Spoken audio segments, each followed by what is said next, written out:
السلام عليكم ورحمة الله وبركاته. الطبق بتاعنا طبق سهل وسريع ومش هياخد معاكي أي مجهود.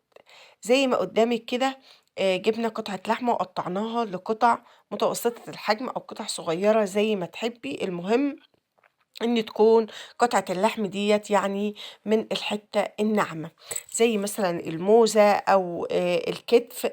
الحاجات ديّة تقدري تقولي للجزار أنا عايزة حتّة لحمة بتستوي بسرعة، ف يدّيكِ بقى، يعني هو بيبقى فاهم أكتر في الحاجات ديّة.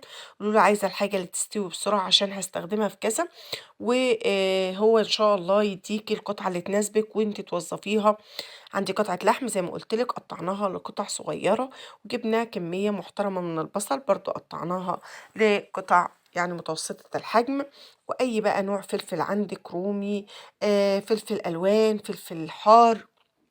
أهم حاجة هنا قرن الفلفل الحار هيفرق جدًا في الطبق بتاعنا. هنقطّع كل الخضار ده ونفرمه كده المتوسط.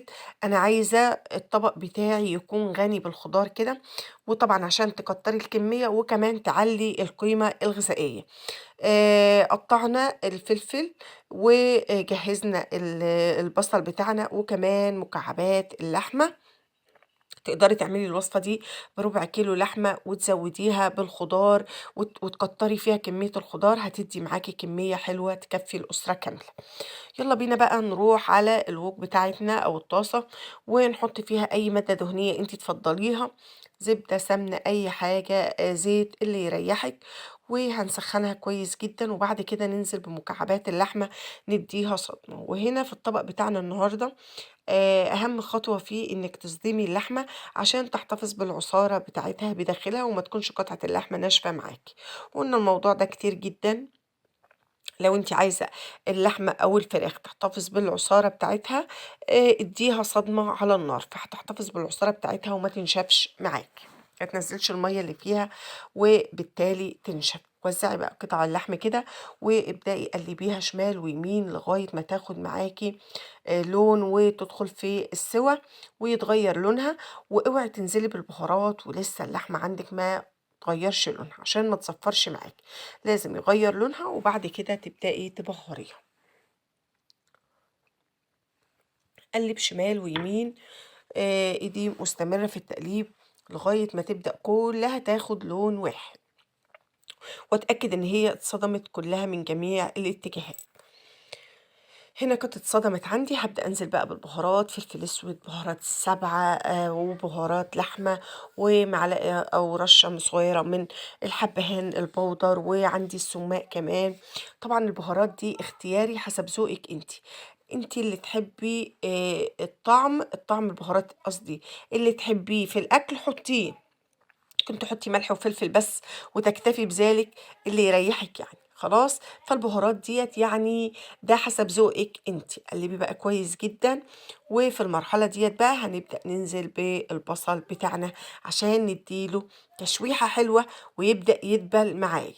ننزل بقى بكل كمية البصل، وشايفة كمية البصل ما شاء الله عندي حلوة أوي، وكمان هتدّي للطبق بتاعنا قيمة غذائية عالية، وكمان هتعلّي من يعني هتزوّد من كميته، يعني هيبقى الكمية عندِك ما شاء الله زي ما قُلت لِك كمية كبيرة.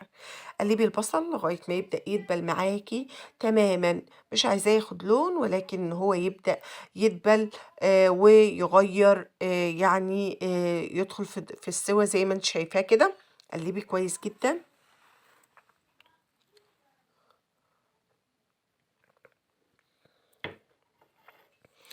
وبعد كده هنكون عندي مَيّة مغلية، هننزل بحوالي كوبايتين من المَيّة المغلية، دول اللي هنسوي فيهم اللحمة بتاعتنا. كوبايتين، هنغطي عليها بقى، هننزل الأول بالملح بتاعنا، هنضبّط تيست الملح بعد ما نزلنا بالمَيّة المغلية. وأهم حاجة المَيّة تكون مغلية عشان ما توقّفش سِوَى اللحمة وما تشدّش معاكِ.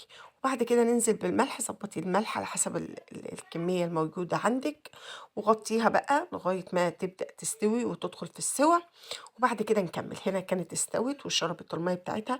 لو اختبرتيها بعد كوبايتين المَيّة ولقيتيها محتاجة تاني كوباية مَيّة مغلية كمان زوّديها لغاية ما تستوي معاكِ تمام. بعد كده في المرحلة ديّة بقى هنبدأ ننزل بالفلفل، عشان أنا عايزة الفلفل يكون محتفظ بلونه وبقيمته الغذائية، ففي آخر مرحلة خالص بنبدأ ننزل بالفلفل بتاعنا.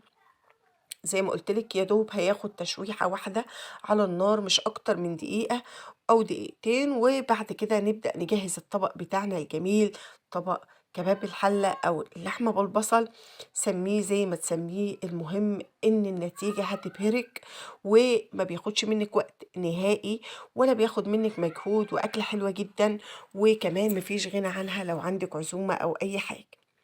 قلبي بقى كويس جدًا كده، دقيقة على النار أو دقيقتين مش أكتر من كده، بس يا دوب ريحة الفلفل تبدأ تطلع، وبعد كده يالّا بينا نجهّز الطبق بتاعنا الخطير ده. فعلًا طبق تحفة جدًا، طعمه هايل، زي ما قُلت لِك ما بياخدش وقت، ما بياخدش مجهود، وتقدري تحضّري غدا حلو، كمان قدّميه جنب الرز الأبيض أو قدّميه جنب المكرونة أو كليه بالعيش البلدي، أي حاجة من ال3 دول مش هيقول لأ معاها، وكمان طعمه حلو جدًا، عايزة أقول لِك ريحة الفلفل جبارة. كمان قرن الفلفل الSpicy بيدّي طعم وريحة الطبق بتاعنا ده خطير جدًا، كمية البصل معقولة ومدياني لون كده، شايفة اللون الجميل اللي هي عاطياه للطبق بتاعنا النهارده، طعمه حلو والّا الصوص الجميل اللي نازل منه ده. بجد جربي الطبق ده بالطريقة دي وإن شاء الله هتدعي لي، واكتبي لي في الكومنتات لو كنتِ وصلتِ لغاية هنا.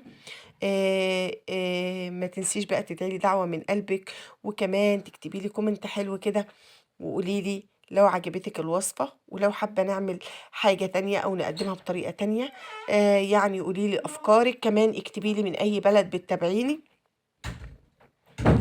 وده كان وصفتنا النهارده وطبقنا النهارده اللي حرفيًا ما أخدش مني أي مجهود. يالّا بينا بقى ندوق الحاجات الجميلة ديّة، طبق الرز الأبيض بتاعنا المفلفل، بجد ما قدرتش أمسك نفسي.